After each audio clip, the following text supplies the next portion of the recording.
All houses have a history, but what if your floors had a past life?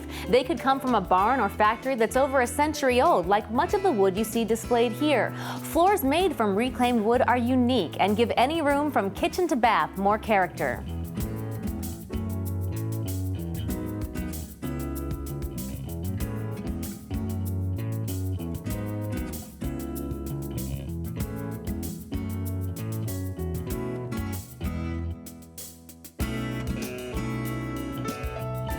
Joining me now is Dale Mitchell, founder of Antique and Vintage Woods in Pine Plains, New York. Dale, where does most of your wood come from? Our wood comes from all over the world, but mainly from the Northeast. It can come from old barns, from old houses, from factories, even mushroom growing facilities and old bowling alleys. And how old is the wood? The wood is anywhere from 100 years to 150 years old mainly, but it can sometimes be up to 800 years old. We have wood that's 800 years old in our warehouse that comes from Ming Dynasty Temple in China.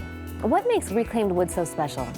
It's special for each person for their own special reasons. You would have reasons that would be different from anybody else. The reasons that most people like it, it's extra dense, very unusual in characteristics, extra wide. Our widths would be from 6 inches up to maybe 30 inches in width. The length would be from 8 feet to 27 feet in length.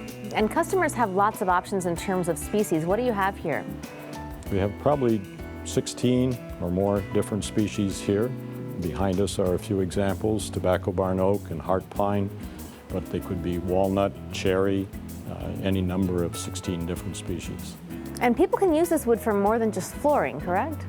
Well, flooring is the main option, but the second largest option would be our siding, as you see on the building behind us here. And we can use it for interior paneling, interior trim, for staircases, for old furniture, mantels, just about anything you can imagine.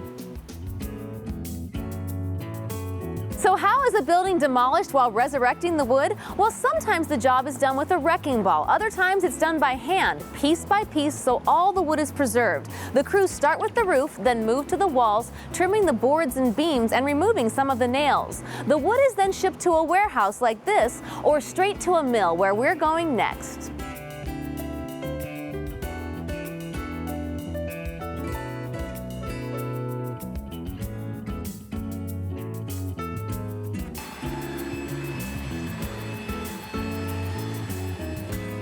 So what's the story on this piece of wood? Where did it come from?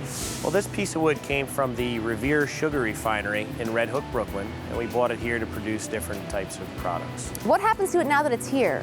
Well, the first step, we will remove all the metal, irregardless of what product we'll make, whether it's a rustic grade flooring, a refined flooring, siding, or one of our 5,000 moldings.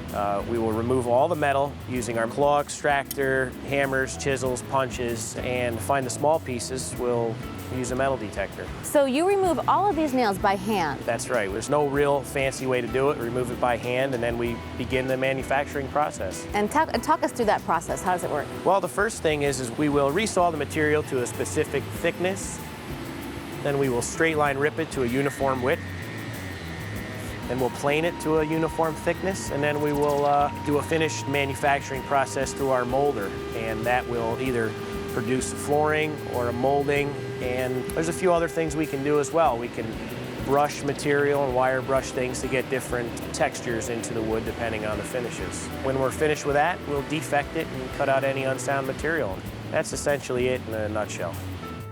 These floors are magnificent, and because they're custom made, they may cost a bit more than floors from a standard lumber yard. It can be twice as much or more to install reclaimed wood, but it's a conversation piece you can walk on and enjoy every day. Now, if only these floors could talk.